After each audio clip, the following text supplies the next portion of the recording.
though, that Christopher Plummer is playing your grandfather, I know, given the last name, right? It's cool. It's weird to see our names together. It always kind of trips me up, but he's such a tremendously talented actor. I feel so honored to be next to him in that way. Now, how much did you know about the actual kidnapping of Paul from history? I really didn't know much of anything at all. I knew the name, I knew the Getty name. I didn't know anything about the kidnapping before we started, before I read the script. And then when I read the script, that was really my introduction to it. And then once I got the part, I did as much research as I possibly could. But yeah, I really didn't know anything about it beforehand. Can you talk to me about Ridley's approach in putting you in these situations of being like a real life kind of held captive? Like, what was Ridley's approach to that, and how did he get you into that zone? I think the thing with working with him is he gives his actors a tremendous amount of freedom, and he really trusts the people. I think he really trusts everyone that he works with, and that just comes in the hiring process. I think he feels so confident in everyone who's around him. So he never tried to push me into a crazy place or spin me in circles or anything like that. I think he really trusted, you know, whatever I was doing, he was liking. And then, of course, I think the brilliant thing about him is he'd always come in and he'd have one or two things to say that would just completely change everything and make it so much better.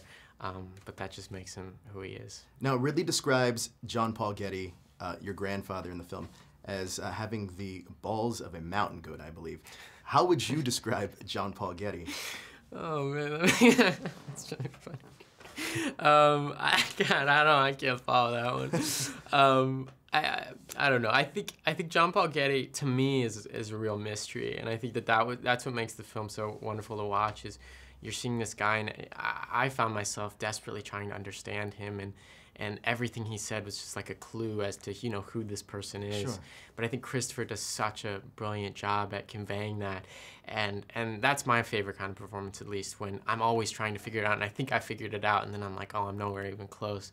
But I think by the end of the film, you do kind of get a sense of who this person is and where his priorities are. So what were some of the most challenging scenes for you in this? Because I mean, it looked terrible, you know? Yeah, well, I think all of the scenes were pretty challenging, and that's why I enjoyed it so much. But I mean, certainly the ear chopping off scene was a tough one, and some scenes toward the end. But even like the first scene of the film, I enjoyed it a lot, but I think I put a lot of pressure on myself to make that, you know, for the audience to really connect with that, because that's the only time you see this character before this awful thing has happened to him. Right. Now, obviously, there's been a little bit of reshoots on this film. Your character is kind of like around, well, not really a part of that so much, but did the reshoots affect you at all? Not at all. I was just totally, you know, watching from afar. Nice. Anything that you can take away from your experience working with Ridley as an actor now? Oh, certainly. So much. Almost too much, but never too much, because, you know, he's one of the greatest alive. But I've talked a lot about it, but I think the work ethic is something that I really took away. And everyone can see it now, and how hard he works for what he loves, and also how much fun he has while doing it, and the joy that he experiences while making this movie, even despite all of the stressful things that have, you know, hit around while this whole process has gone on.